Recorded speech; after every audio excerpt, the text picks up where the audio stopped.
করে বাঁচবে মাদিন দিনের উদিন দিনের হাতে, এরা তো মনে হয় মেরে শেষ করে দিবে। আর এই তো আমি আমার চার চাকা গাড়িটাকে এখান থেকে ঘুরে এবার আমাদের শহরের মধ্যে যেতে শুরু করে দিয়েছি। আর আমাদের শহরের মধ্যে গিয়ে দেখি গাই মাদিন দিন উদিন দিন আর এই টুংটুং শহরটা কি করছে মনে হয়। আরে আরে গাই যেতে যেতে দেখছি মাদিন দিন এখান থেকে আমাদের বড় বড় বিল্ডিং গুলোকে ভেঙে ফেলছে।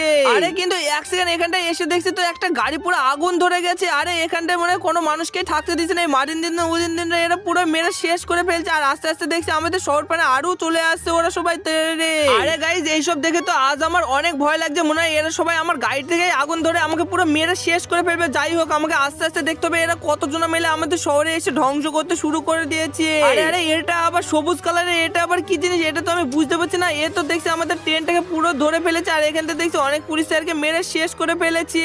আর জোরাসিক পার্কের ওই সাইডে দেখছি ব্যালেরিনা কাপুচিনা আস্তে আস্তে চলে এসেছে আমাদের শহরের মধ্যে। আরে এইসব দেখে তো আজ আমার অনেকই ভয় লাগছে। আর একটা ট্রেন তো দেখছি পুরো পাল্টি খেয়ে উল্টে গেছে, দিয়ে আগুন ধরিয়ে দিয়েছে। আরে গাইজ এখানটায় সামনে গিয়ে দেখছি এখানটায় তো মাদিন দিন উদিন দিন এ তো দেখছি আমাদের গ্রামের বাড়ির সবাইকে মেরে পুরো শেষ করে ফেলছে। আর এখানটায় তো দেখছি আগুন ধরিয়ে দিয়েছে এই গ্রামের বাড়ির সাইডে। আরে এইসব তো দেখে আমার অনেক ভয় লাগছে। যাই তাড়াতাড়ি এবার আমি পুলিশ স্টেশনের মধ্যে চলে যাই, কিন্তু এই পুলিশ স্টেশনের মধ্যে এসে তো আমি কিছু করেই ঢুকতে পারছি না। এখানটায় গাড়ি বের করে আমি তো বাইরের সাইডে দেখছি একটা পুলিশ এখানটায় পাহারা দিচ্ছে। যাই তাড়াতাড়ি করে লাফ মেরে পুলিশ স্যারকে বলি সব